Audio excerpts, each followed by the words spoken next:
Hi guys, Darth Deuce here, back in our Star Wars The Vintage Collection action figure review. Today taking a look at a new release. It is the Star Wars Vintage Collection of the Book of Boba Fett Tusken Warrior, the female Tusken Warrior from the Book of Boba Fett. Flashbacks that Boba had when he was in the uh, tank, the back of the tank. So I think this is a character I think a fair amount of people are excited as getting a figure. I can't remember if she in the Black Series release as well or not. I feel like no. Um, but yeah, we're getting a vintage collection. They are also making the other Tusken tribe people alongside the chieftains as well. But that's going to be a 4-pack that's exclusive to Hasbro Pulse, which I think it's cool that it's like an Army Builder 4-pack, but not so cool that it's a Hasbro Pulse exclusive. In terms of at least being a Canadian collector, ordering from Hasbro Pulse is super expensive because of duties and taxes and shipping and whatnot. So not so good for me, I guess. But cool to get this character. I actually don't own a standard 3 3/4 inch Tusken Raider. I have the Black Series one, and I have a few characters that classify themselves as Tuskens. I have the Sharad and Asharad head figures. They're like Jedi Tusken and they're human. This is like the first like straight up Tusken Raider I have in 3 3/4 inch, which is kind of criminal, but for whatever reason I've just never picked up a standard Tusken Raider.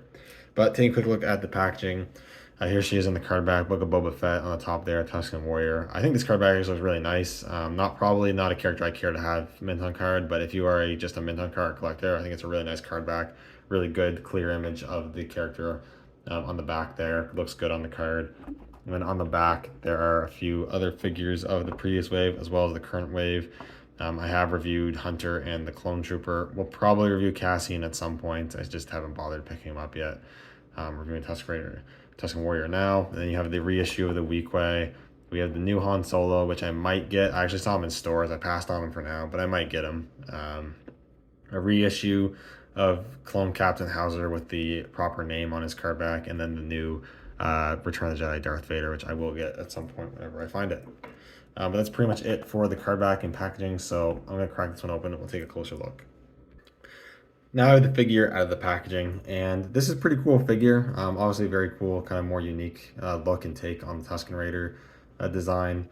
So I think that's pretty cool. But there are some drawbacks. There's some things I don't like about this figure. Um, it's kind of, in some ways, they're kind of taking a step back with this figure. It feels like a figure that came out a few years ago as opposed to coming out in 2023, which is a bit unfortunate, mainly to do with the articulation. But let's take a look at the sculpt and paint first, and I think it's done very well. The Tusken Raider, the mask or whatever, I think looks good. A lot of painted detail in the mask pieces itself with black, brown, dark brown, grays look good. Maybe wish that the brown wrappings maybe had a little more weathering, maybe. I don't know. But it looks maybe on slightly a little too clean, but still looks good. And you have the little silver notches here on the head that look pretty good, as well as this black sort of headdress or hood or head wrap or whatever that she's wearing, which is made of a very nice soft plastic, so it doesn't really get too much in the way of articulation. You can still get like the head to look up a bit, and it doesn't really look down a whole lot, but you know, it does move a lot more freely than you'd maybe expect, which is good. It's got this plastic shoulder robe thing. I don't know what to call this. Over his shoulders that's also made of a soft plastic and is painted and sculpted pretty nicely. There's a cut on the sides to allow for more articulation. You can get her arms through it, so you can raise her arms a bit higher than you would be able to if there was no cut there.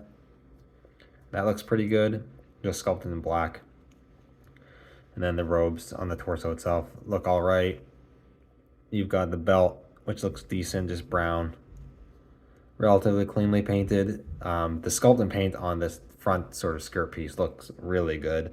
Lots of really nice sculpted detail there to make up all the strings and beads and whatnot on there.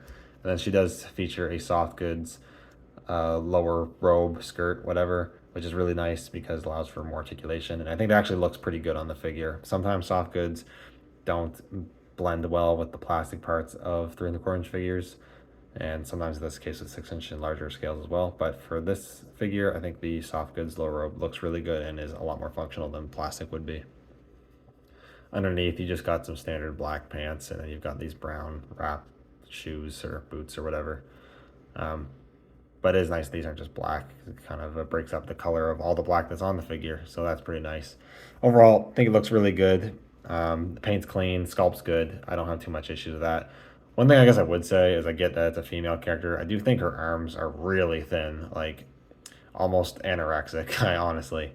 Just because they're female characters don't mean they have to be as thin as twigs. I never really saw this character as this thin in the show, and it doesn't look like too bad, but it's still like they're really thin arms. So I don't know. That's just something to mention, I guess.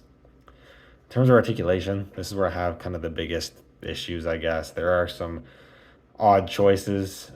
As far as I know, figure is 100% new sculpt, but maybe there's some older reuse used here. I'm not sure. I can't tell. Instead of a ball joint at the neck, it's actually, I believe, yeah, an old style ball joint. It's not the dumbbell joint. It is the old style ball joint. You can actually fully remove that. And now that I'm looking at it, her torso looks like a Rey's torso. It looks like the top of like a Force Awakens Rey figure. I wonder if that's her arms and torso are reuse of Rey. Honestly, I wonder if most of this figure is reuse of Rey. That'd be interesting.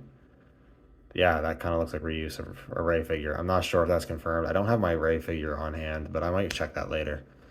But you have just an old ball joint. There's actually a decent range of movement there, so not too bad. Ball hinges at the shoulders move good. Are a bit hindered by this plastic top piece. It's worth noting.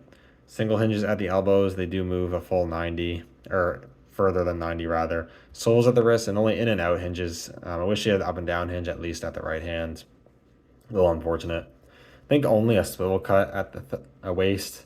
And then in the hips, she actually has the old style ball hinges instead of having the new ball joints, which is really unfortunate. And she doesn't have thigh cuts. So the hip joints, while they are better than just plain swivels, they are not they're not as articulated as you would want them to be. You got to do the whole messing around to get them to move forward and back and all that. And I really don't like that. It makes figures not very fun to pose. So that's pretty unfortunate, especially for a character that's supposed to be fairly acrobatic, I guess you could say. But then you also have single hinges at the knees that move about 90, then hinges at the ankles up, down, and you do have rockers there. So the articulation is not bad by any means, but like I said, there are some old engineering going on here, like the neck, the waist, the hip joints. There are just some really odd choices going on with this figure. In terms of accessories, she only comes with one accessory, and that is her gaffy stick. It is really nicely sculpted. You got a little bit of gunmetal silver paint for the bladed end. Actually, a fairly stiff plastic, not super soft, so that's nice that it won't warp or anything. But you can hold it pretty well.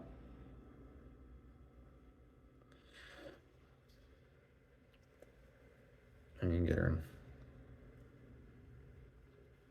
two-handed poses.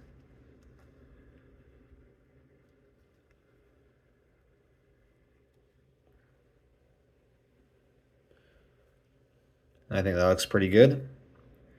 Nothing else comes with her. I can't really think of too much else you could include with this figure. It'd be maybe kind of nice if they gave her that little melon thing they find in the sand that has water in it or whatever it is they're drinking. That'd be kind of cool. But I don't really have too much complaints otherwise. The gaffy stick also needs to come with. That is pretty much it. I guess the only thing is left, I don't have anything to compare it to. I don't have a normal Tusken Raider, but I do have the Book of Boba Fett, Deluxe Boba Fett. Obviously, they never interacted with each other when he wore the armor. I don't have the robed one yet. I'll be getting the single card release whenever that releases. But there they are. They're standing together, and they're about the same height. That's probably pretty accurate. But that was cool together regardless. So overall, it's a pretty cool figure, pretty cool character. I really do like the design. It's pretty unique for what we get from Star Wars. Always cool to get different versions of Tusken Raiders in the collection. Paint and sculpt's good. Articulation could be better, and there's definitely some old weird engineering going on, and maybe even some weird reuse of Rey, maybe because the torso really looks like a Rey torso. I'm gonna have to check that later. But yeah, overall, it is a cool release. So if you are a fan of the show or just a fan of collecting unique kind of aliens and stuff from Star Wars, definitely recommend picking this figure up. Anyways, thank you guys so much for watching. Let me know what you think down in the comments below, and I'll see you all next one. May the Force be with you.